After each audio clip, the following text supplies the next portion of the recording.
Hello दोस्तों, क्या आपने कभी महसूस किया है कि दिन रात मेहनत करने के बावजूद जेब खाली रह जाती है? जैसे पानी से भरी बाल्टी में छेद हो और जितना भी भरो सब निकल जाए। यही सवाल एक गाड़ी बनाने वाले बाबिलोन के आम कारीगर बानसिर के मन में भी था। और इसी से शुरू होती है the richest man in Babylon की पहली कहानी। बाबिलोन दुनिया का सबसे अमीर शहर, सोने चांदी और शानदार इमारतों से भरा हुआ। लेकिन इस दौलत के बीच बानसिर नाम का कारीगर अपनी झोपड़ी के बाहर बैठा था, हाथ में अधूरी गाड़ी और मन में अधूरी ख्वाहिशें। उसकी हथेलियों में छाले थे, माथे पर पसीना था, लेकिन दिल में सवाल था। मैंने सालों तक गाड़ियां बनाई, राजा की सवारी से लेकर अमीर व्यापारियों के रथ तक, सब मेरे हाथ से बने, लेकिन मेरे पास खुद के लिए एक साधारण सा घर भी ढंग का नहीं। मेरे पास पैसा क्यों नहीं टिकता? इसी सोच में डूबे बानसिर के पास उसका बचपन का दोस्त कोबी आया, जो एक संगीतकार था। कोबी ने भी वही दुख साझा किया। मैं दिन रात अपनी वीणा बजाता हूँ, लोगों का दिल जीतता हूँ, पर मेरे पास भी जेब में सिक्के गिनने लायक नहीं। हम दोनों मेहनत करते हैं, फिर भी हमेशा कंगाल क्यों? दोनों की आंखों में सवाल एक जैसा था। मेहनत करने के बाद भी गरीबी का बोझ क्यों नहीं उतरता? यहीं पर दोनों दोस्तों को याद आया उनका पुराना साथी अरकाड। अरकाड कभी उनके जैसा ही आम इंसान था। वह भी खाली जेब और छोटी उम्मीदों वाला लड़का था। लेकिन आज पूरे बाबिलोन का सबसे अमीर आदमी, जिसके पास नौकर, ऊंट और सोने की थैलियों की भरमार थी। सवाल यह था कि आखिर अरकाड ने ऐसा क्या किया जो उसे दूसरों से अलग बना गया। बानसिर और कोबी ने ठान लिया, अगर अरकाड अमीर बन सकता है तो हम क्यों नहीं? हमें उससे जाकर सीखना होगा दौलत का असली राज। अगले ही दिन वे अरकाड के पास पहुंचे। अरकाड उन्हें देखकर मुस्कुराया और बोला, दोस्तों, अमीरी किस्मत का खेल नहीं है, ये एक कला है, एक हुनर है। मैंने भी खाली हाथ शुरुआत की थी। फर्क सिर्फ इतना है कि मैंने पैसे के साथ दोस्ती करना सीख लिया। दोनों ने उत्सुक होकर पूछा, तो हमें भी सिखाओ अरकाड, हम भी उसी राह पर चलना चाहते हैं। अरकाड ने गहरी सांस ली और बोला, ध्यान से सुनो, दौलत पाने का पहला और सबसे बड़ा नियम है, सबसे पहले खुद को पेमेंट करो। बानसिर ने चौंक कर पूछा, मतलब? अरकाड ने कहा, मतलब ये कि जब भी कमाई हो, सबसे पहले उसका कम से कम 10वां हिस्सा अलग रखो। चाहे कर्ज चुकाना हो, चाहे खर्चे हो, लेकिन यह हिस्सा सिर्फ तुम्हारा है और तुम्हारे भविष्य का। कोबी ने हंसते हुए कहा, लेकिन अरकाड, हमारी कमाई तो वैसे ही कम है, उस पर से घर, खाना, कपड़े, फिर ये 10% कहां से बचाए? अरकाड का चेहरा गंभीर हो गया। उसने जवाब दिया, यही सोच तुम्हें गरीब बनाए रखती है। जितना भी कमाओ उसमें से थोड़ा सा खुद के लिए अलग करना ही असली अमीरी की शुरुआत है। अगर तुम खुद को कुछ नहीं बचाते तो पूरी उम्र दूसरों के लिए ही काम करते रहोगे। दोनों दोस्त चुप हो गए। उन्हें एहसास हुआ उनकी गरीबी मेहनत की कमी से नहीं, बल्कि पैसों को संभालने की समझ की कमी से थी। अरकाड ने आगे कहा, बचाए हुए पैसों से धीरे धीरे तुम निवेश कर सकते हो। पैसा पैसा पैदा करता है, और यही चक्र तुम्हें उस अमीरी तक ले जाता है जिसकी आज तुम सिर्फ ख्वाहिश कर रहे हो। बानसिर और कोबी की आंखों में अब निराशा नहीं, उम्मीद चमक रही थी। पहली बार उन्हें लगा कि अमीरी का रास्ता नामुमकिन नहीं है। यह किस्मत से नहीं, बल्कि आदतों से तय होता है, और अगर आदतें बदली तो किस्मत भी बदली जा सकती है। इस पहली मुलाकात में ही बानसिर और कोबी को वह सोने की कुंजी मिल गई। अमीरी का राज कमाई बढ़ाने में नहीं, बल्कि कमाई का एक हिस्सा हमेशा अपने लिए बचाने में है।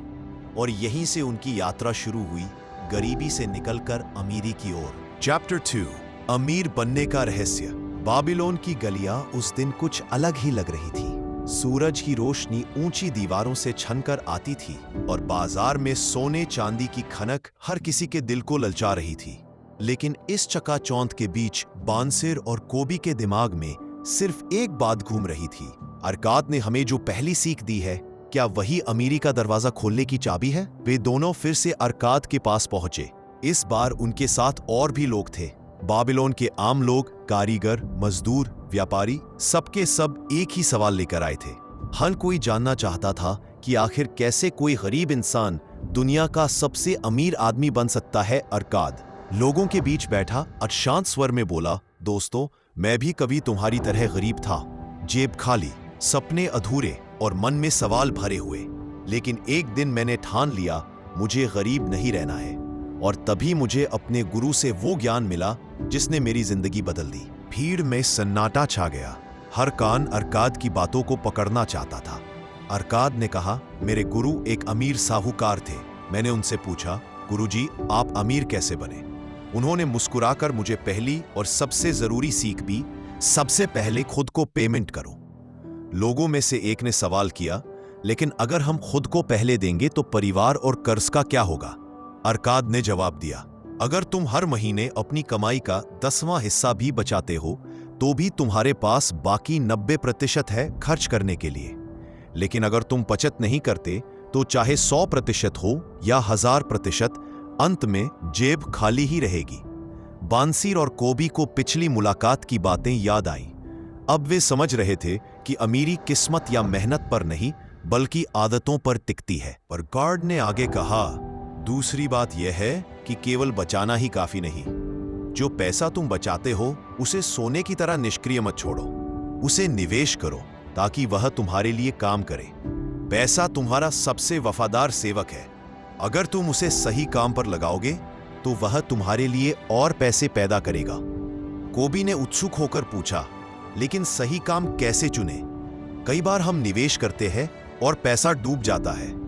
अरकाद ने गंभीर स्वर में कहा, यही तीसरी सीख है, अपनी पूंजी की सुरक्षा करो। अमीर बनने की चाहत में कभी लालच मत करना। हर चमकती चीज सोना नहीं होती। निवेश हमेशा समझदारी से करो और अनुभवी लोगों से सलाह लो। याद रखो, पैसा कमाना मुश्किल नहीं, उसे बचाना और बढ़ाना मुश्किल है। भीड़ में कई लोग सर हिलाने लगे। शायद हर किसी ने अपनी जिंदगी में कभी ना कभी गलत निवेश किया था। अरकाद ने चौथी सीख भी साझा की, अपनी कमाई की क्षमता बढ़ाते रहो। अगर तुम आज सिर्फ इतना जानते हो कि गाड़ी कैसे बनानी है, तो कल यह सीखो कि उसे और मजबूत कैसे बनाया जाए। अगर तुम संगीत बजाते हो तो नई धुनें सीखो। जब तुम्हारे कौशल बढ़ेंगे तो कमाई के रास्ते भी बढ़ेंगे। अब लोग केवल सुन नहीं रहे थे बल्कि महसूस कर रहे थे।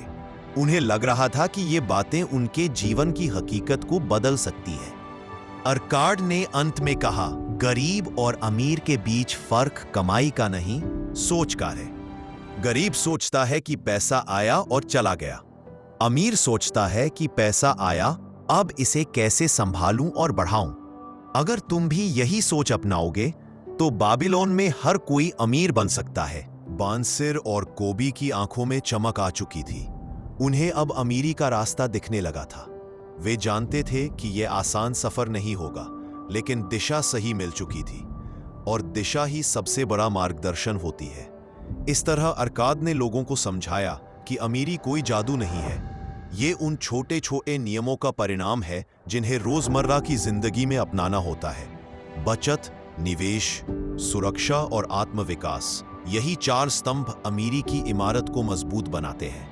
लोग वहां से लौटे तो उनकी आंखों में नई उम्मीद थी। हर कोई मन ही मन ठान चुका था कि अब से उनकी जिंदगी वैसी नहीं रहेगी जैसी पहले थी।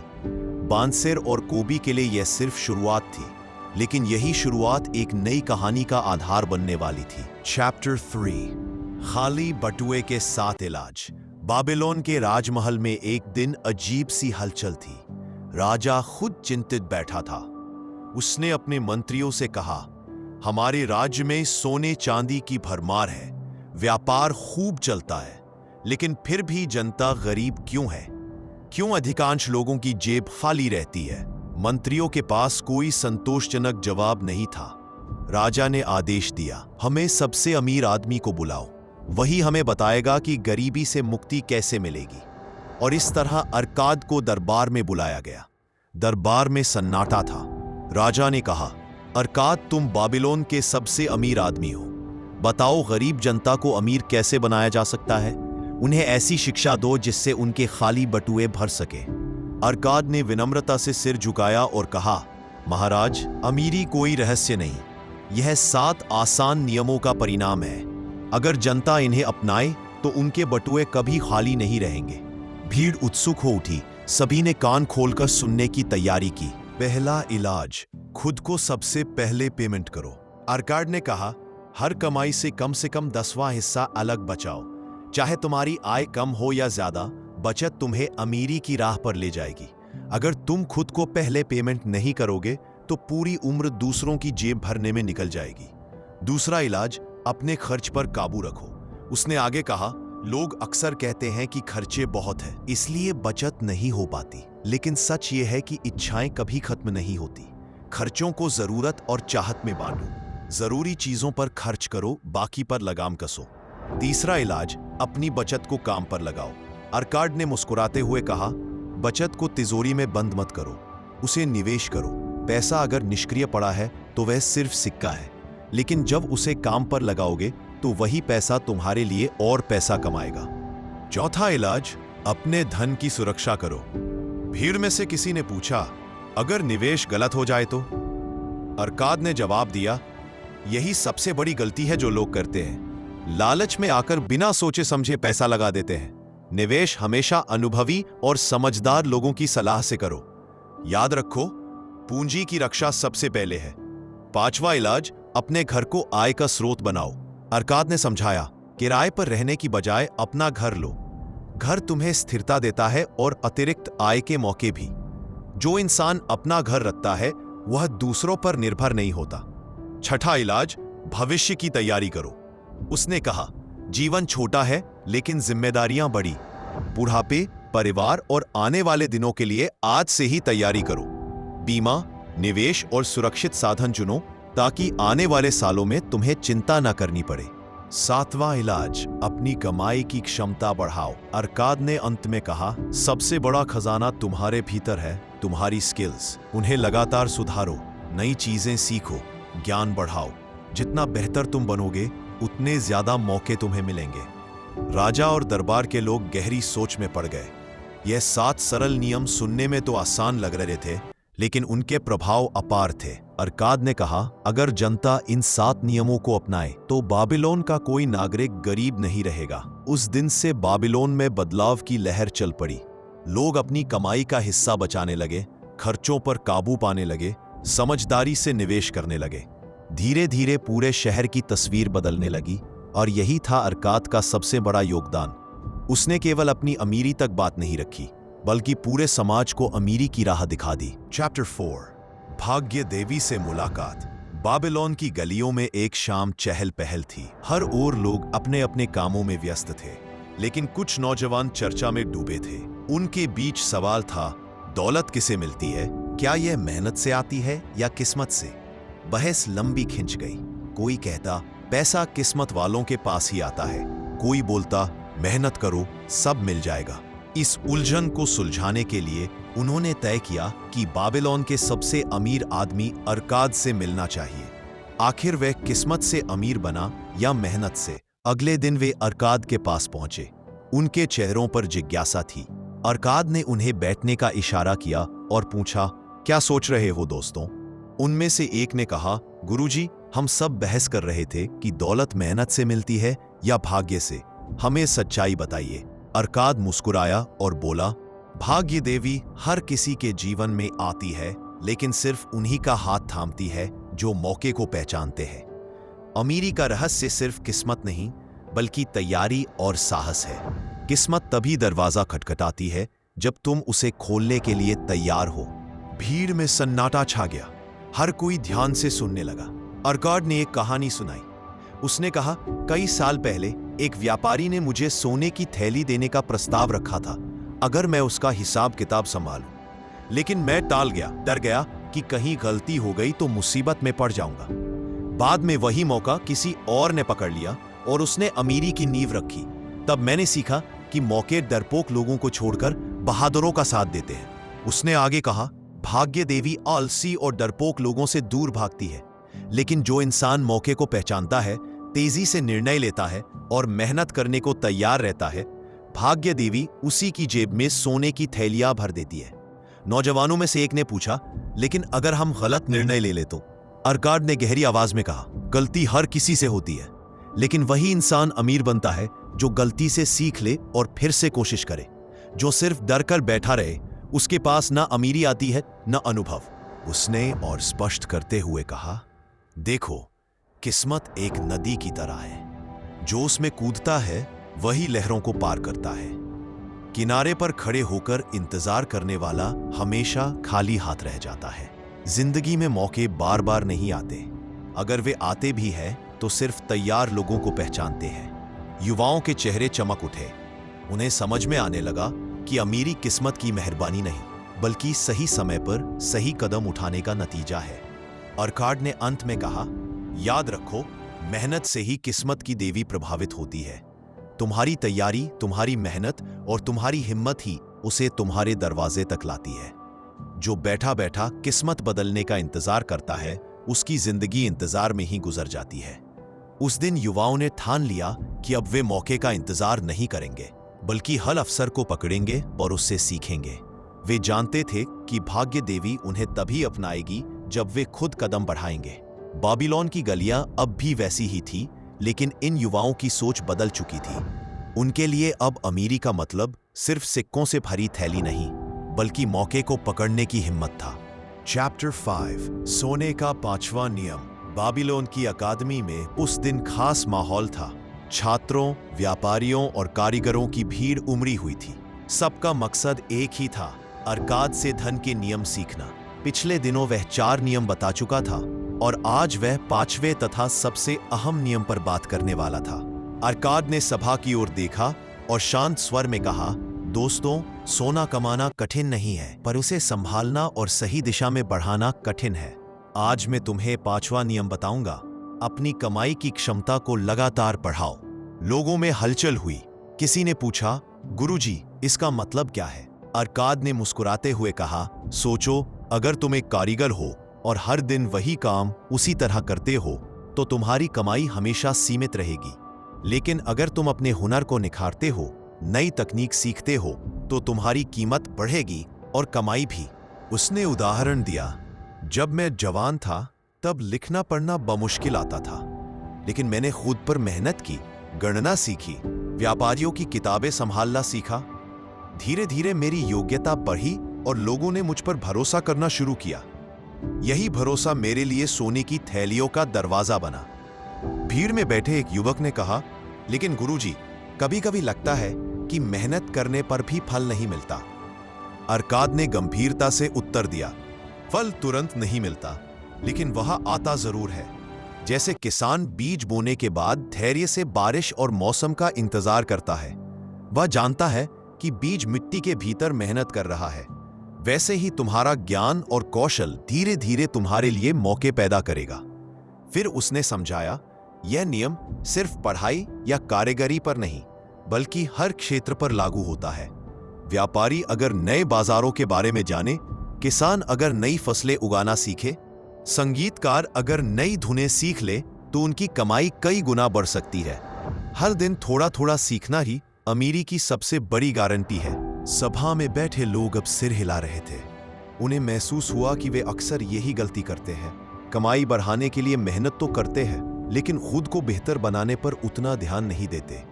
अर्काड ने और स्पष्ट करते हुए कहा, याद रखो, पैसा सिर्फ उन हाथों में टिकता है जो उसे संभालना जानते हैं। अगर तुम्हारे पास हुनर और ज्ञान है तो पैसा तुम्हारे पास आने के लिए मजबूर होगा, लेकिन अगर तुम वहीं के वहीं रहोगे तो पैसा भी तुमसे दूरी बना लेगा। उसने एक और कहानी सुनाई। एक गरीब युवक उसके पास आया था। वह बोला, गुरुजी, मैं अपनी गरीबी से परेशान हूं, मुझे अमीर बनाइए। अर्काड ने उसे सलाह दी, अपने काम में निपुणता लाओ, रोज कुछ नया सीखो। वह युवक पहले तो हंसा, लेकिन धीरे धीरे उसने यह आदत बना ली। सालों बाद वही युवक बाबिलोन का सफल व्यापारी बन गया।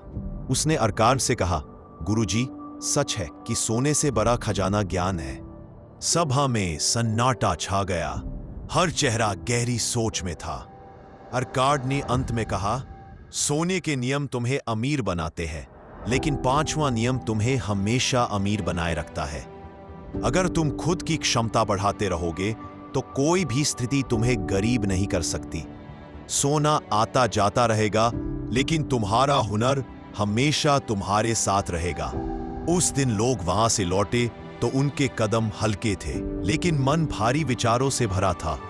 उन्हें समझ आ चुका था कि असली अमीरी सिर्फ सोने की थैली नहीं, बल्कि वह हुनर है जो सोने को आकर्षित करता है। चैप्टर 6, सोने का ऋणदाता। बाबिलोन के व्यस्त बाजार में उस दिन एक युवक रोडन परेशान खड़ा था। उसके हाथ में सोने की एक भारी थैली थी, लेकिन चेहरा चिंता से झुर्रियों में बदल गया था। लोगों ने पूछा, सोना होने पर भी तुम इतने परेशान क्यों हो, रोडन? रोडन ने गहरी सांस ली और बोला, यह सोना मुझे इनाम में मिला है, लेकिन अब मेरे सारे रिश्तेदार और दोस्त मुझे घेर रहे हैं। हर कोई उधार मांग रहा है। कोई कहता है कि व्यापार शुरू करना है, कोई कहता है कि मुसीबत में हूं। मैं सोच नहीं पा रहा कि किसे दूं और किसे मना करूं। वह असमंजस में अपने चाचा मैथन के पास पहुंचा, जो बाबिलोन के सबसे समझदार और अनुभवी साहूकार थे। मैथन ने उसकी बात सुनी और मुस्कुराकर कहा, बेटे, सोना जितना चमकता है उतना ही खतरनाक भी हो सकता है। अगर इसे गलत हाथों में दे दिया तो न सिर्फ यह सोना जाएगा, बल्कि दोस्ती और रिश्ते भी खत्म हो जाएंगे। रोडन ने घबराकर पूछा, तो फिर मैं क्या करूं? कैसे तय करूं कि किसे उधार देना सही है? मैथन ने गंभीर स्वर में कहा, याद रखो, सोना सिर्फ उस इंसान को दो जिसके पास उसे लौटाने की क्षमता और नियत हो। अगर कोई व्यक्ति व्यापार की समझ नहीं रखता तो उसे उधार देना तुम्हारे सोने को डुबोना है। दोस्ती या दया में बहकर लिया गया फैसला सबसे खतरनाक होता है।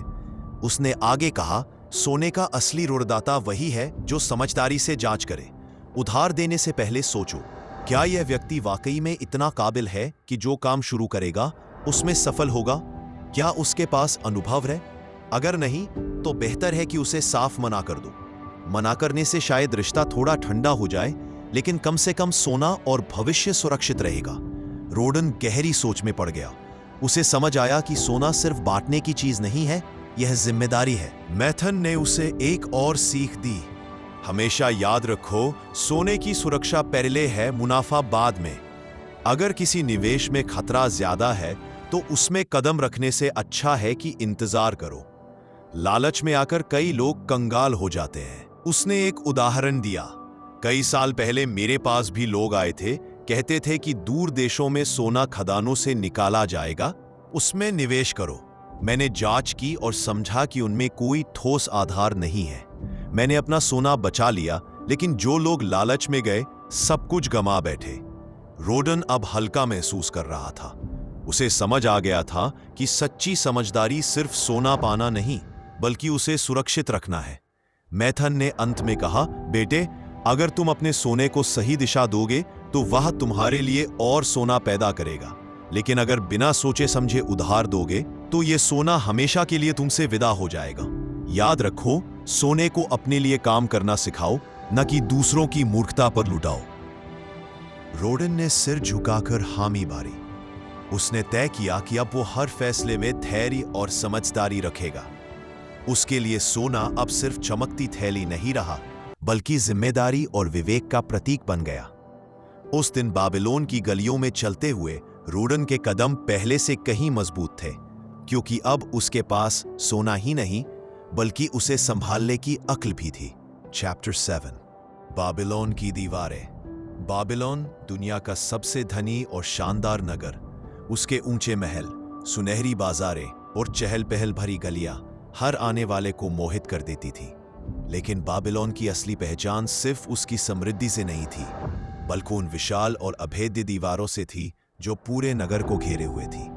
ये दीवारें इतनी चौड़ी थीं कि उन पर से रथ और घोड़े आसानी से दौड़ सकते थे, और इतनी ऊंची थीं कि कोई दुश्मन आसानी से पार न कर सके। एक बार बाबिलोन पर विदेशी शत्रुओं ने हमला किया। हजारों सैनिकों की सेना शहर की ओर बढ़ी और चारों ओर अफरा तफरी मच गई। लोग डर गए कि अब उनका नगर लूट लिया जाएगा, उनका सोना चांदी छीन लिया जाएगा, उनकी मेहनत बर्बाद हो जाएगी। लेकिन राजा ने आत्मविश्वास से कहा, डरो मत, हमारी दीवारें इतनी मजबूत हैं कि कोई भी इन्हें तोड़ नहीं सकता। अगर हम धैर्य रखें और अनुशासन बनाए रखें तो ये दीवारें हमें सुरक्षित रखेंगी। दुश्मनों ने महीनों तक घेरा डाला। वे दिन रात बाबिलोन की दीवारों पर चढ़ने की कोशिश करते, तोपों और हथियारों से हमला करते, लेकिन हर प्रयास असफल रहा। शहर की दीवारें इतनी सुदृढ़ थीं कि कोई भी दरार उनमें नहीं पड़ पाई। अंततः थककर दुश्मन पीछे हट गए और बाबिलोन फिर से सुरक्षित और विजयी खड़ा रहा। इस घटना से बाबिलोन के लोगों ने एक गहरी सीख ली। उन्होंने समझा कि जिस तरह दीवारें शहर को सुरक्षित रखती हैं, उसी तरह हर इंसान को अपनी वित्तीय दीवारें खड़ी करनी चाहिए। अगर तुम्हारे पास मजबूत सुरक्षा है तो चाहे कैसी भी मुसीबत आ जाए, तुम्हारा धन और भविष्य सुरक्षित रहेगा।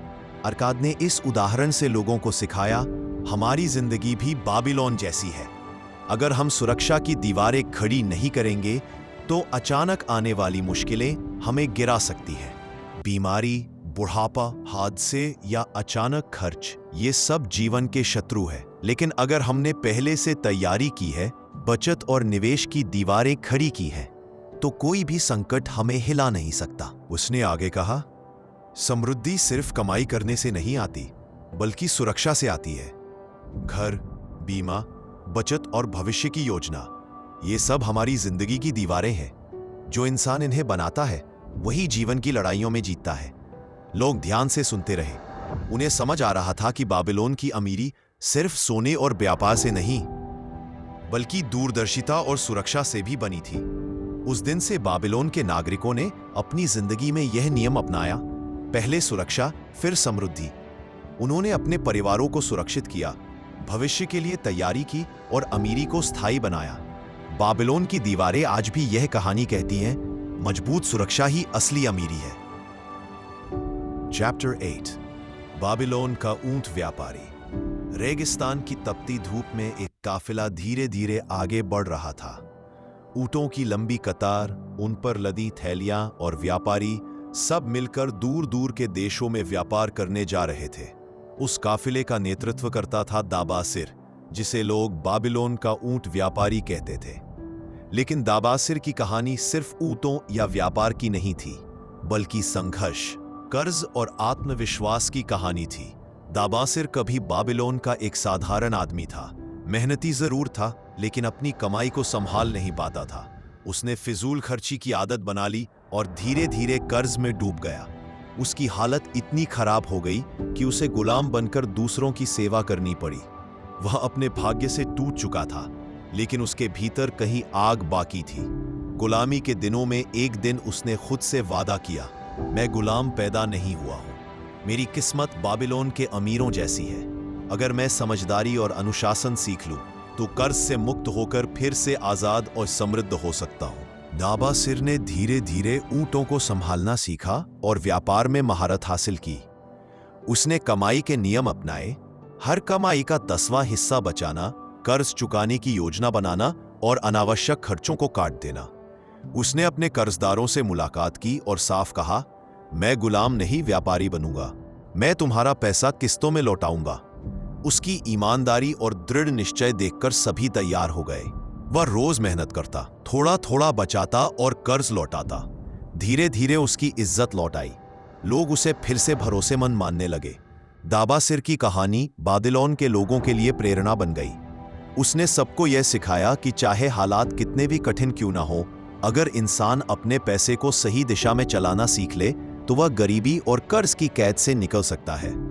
अरकाद ने जब यह कहानी सुनाई तो उसने कहा, देखो, बाबिलोन का ऊंट व्यापारी हमें यही सिखाता है कि अमीरी बाहर से नहीं आती, ये अंदर के अनुशासन से जन्म लेती है। जिसने अपने खर्चों पर काबू पा लिया और ईमानदारी से कर्ज चुकाने की ठानी, उसके लिए अमीरी के दरवाजे हमेशा खुले रहते हैं। सभा में बैठे लोग दाबासिर की यात्रा से गहराई से प्रभावित हुए। उन्होंने समझा कि अमीर और गरीब होने का फर्क सिर्फ किस्मत से नहीं, बल्कि फैसलों से तय होता है। उस दिन बाबिलोन की धूप भले ही तेज थी, लेकिन लोगों के मन में उम्मीद की ठंडी छांव उतर आई थी, क्योंकि उन्होंने जान लिया था कि अगर एक ऊंट व्यापारी कर्ज से निकलकर अमीर बन सकता है तो वे भी अपनी जिंदगी बदल सकते हैं। चैप्टर 9, बाबिलोन का सबसे भाग्यशाली आदमी। बाबिलोन की भीड़ भाड़ वाली गलियों में उस दिन एक अलग ही चर्चा थी। लोग उत्सुकता से एक ही नाम दोहरा रहे थे, शारू नाडा, जिसे सब बाबिलोन का सबसे भाग्यशाली आदमी कहते थे। लेकिन जो लोग उसकी असली कहानी जानते थे, वे समझते थे कि उसकी किस्मत सिर्फ भाग्य का खेल नहीं थी, बल्कि साहस और धैर्य की मिसाल थी। शारूनाडा कभी बाबिलोन का गुलाम था। उसकी जिंदगी शुरू से ही कठिनाइयों से भरी थी। बचपन में ही उसे कर्ज चुकाने के लिए बेच दिया गया था। उसके मालिक उसे कड़ी मेहनत करवाते, कभी खेतों में, कभी निर्माण स्थलों पर। उसके हाथ छालों से भर गए थे, लेकिन उसके दिल में उम्मीद की लौ बुझी नहीं। एक दिन उसने अपने साथी गुलामों से कहा, अगर हम सिर्फ किस्मत को दोष देंगे तो हमेशा जंजीरों में रहेंगे। हमें अपने हालात बदलने के लिए खुद मेहनत करनी होगी।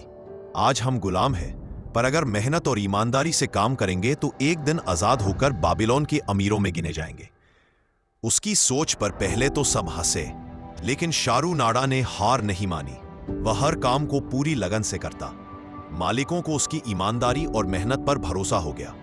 धीरे धीरे उसने छोटी छोटी जिम्मेदारियां लेना शुरू किया। पहले ऊंटों की देखभाल, फिर व्यापार की निगरानी। एक दिन किस्मत ने करवट ली। उसके मालिक ने उसे कहा, शारूनाडा, तुम बाकी गुलामों जैसे नहीं हो। तुम्हारे भीतर व्यापारी की समझ है। अगर तुम इसी तरह काम करते रहे तो मैं तुम्हें आजादी दे दूंगा। और सचमुच कुछ सालों में वह आजाद हो गया। आजाद होने के बाद भी उसने पुराने नियम नहीं छोड़े। कमाई का हिस्सा बचाना, अनावश्यक खर्च रोकना और सोने को सोना बनाने वाली आदतें अपनाना। उसने ऊंटों का कारोबार शुरू किया और धीरे धीरे बाबिलोन का बड़ा व्यापारी बन गया। लोग उसे भाग्यशाली कहते थे, लेकिन शारूनाडा अक्सर हंसकर कहता, भाग्य सिर्फ बहादुरों का साथ देता है। मैंने सिर्फ वही किया जो हर इंसान कर सकता है, मेहनत, ईमानदारी और अनुशासन। अगर मैं गुलामी से अमीरी तक आ सकता हूं तो बाबिलोन का हर इंसान भी ये कर सकता है। उसकी कहानी बाबिलोन के नौजवानों के लिए प्रेरणा बन गई। वे समझ गए कि जिंदगी की कठिनाइयां हमें तोड़ने के लिए नहीं, बल्कि बनाने के लिए आती है। सभा में अरकाद ने जब यह किस्सा सुनाया तो उसने कहा, याद रखो, अमीरी का असली राज सोना नहीं, बल्कि हिम्मत और अनुशासन है। शारूनाडा आज बाबिलोन का सबसे भाग्यशाली आदमी कहलाता है, लेकिन असल में वह सबसे मेहनती और सबसे दृढ़ निश्चयी आदमी है। उस दिन लोग जब सभा से लौटे तो उनके दिलों में नई रोशनी थी। वे जानते थे कि अगर एक गुलाम अपनी किस्मत बदल सकता है तो वे भी अपने हालात बदल सकते हैं। और शायद यही बाबिलोन की सबसे बड़ी सीख थी, किस्मत पर नहीं, कर्म पर भरोसा करो।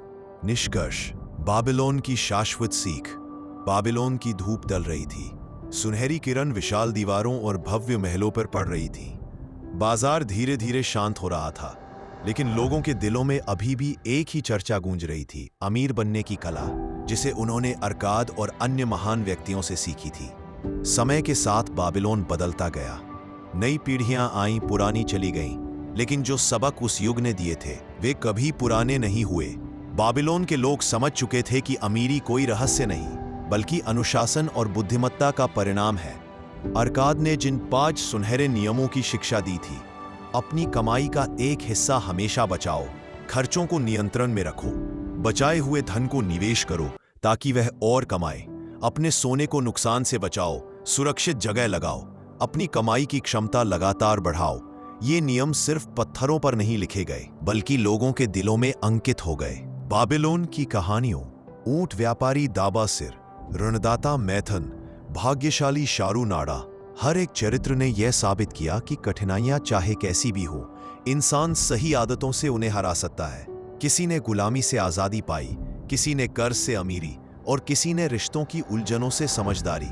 लोगों ने समझा कि अमीरी का मतलब सिर्फ सोना इकट्ठा करना नहीं है। असली अमीरी है सुरक्षा, स्वतंत्रता और सम्मान। वह स्वतंत्रता जो आपको अपने फैसले खुद लेने की ताकत देती है, वह सुरक्षा जो आपको और आपके परिवार को हर संकट में बचाए रखती है, और वह सम्मान जो मेहनत और ईमानदारी से कमाया जाता है। धीरे धीरे बाबिलोन के नागरिक पूरे संसार में उदाहरण बनने लगे। व्यापारी कहते, बाबिलोन का सौदा भरोसेमंद होता है। कारीगर कहते, बाबिलोन की कारीगरी अमूल्य है। और राजा कहते, हमारा नगर सोने से नहीं बल्कि लोगों की समझदारी से अमीर है। आज भले ही बाबिलोन की दीवारें इतिहास का हिस्सा बन चुकी हैं, लेकिन उसकी सीख आज भी उतनी ही जीवित है। चाहे आप किसी भी युग में हो, किसी भी देश में हो, अगर आप इन नियमों को अपनाते हैं तो आपकी जिंदगी समृद्ध होगी, इस पुस्तक का असली संदेश यही है कि अमीरी किसी भाग्य का खेल नहीं, बल्कि सही आदतों और अनुशासन का परिणाम है।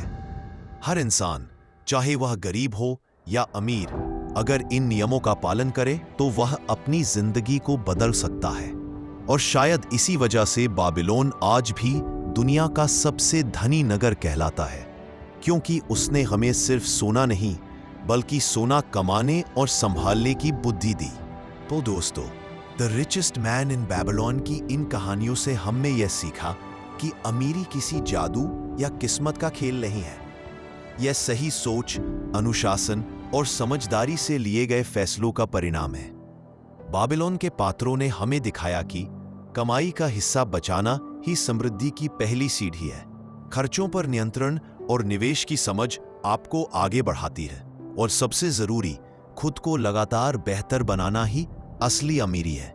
ये नियम सदियों पुराने हैं, लेकिन आज भी उतने ही प्रभावी हैं, चाहे आप छोटे व्यापारी हों, नौकरी करने वाले हों या छात्र। अगर इन नियमों को अपनाएंगे तो आपके लिए अमीरी और सुरक्षा दोनों संभव है। याद रखिए, सोना और दौलत आती जाती रहती है, लेकिन समझदारी और अनुशासन हमेशा आपके साथ रहते हैं। यही सच्ची अमीरी है, यही बाबिलोन की शाश्वत सीख है।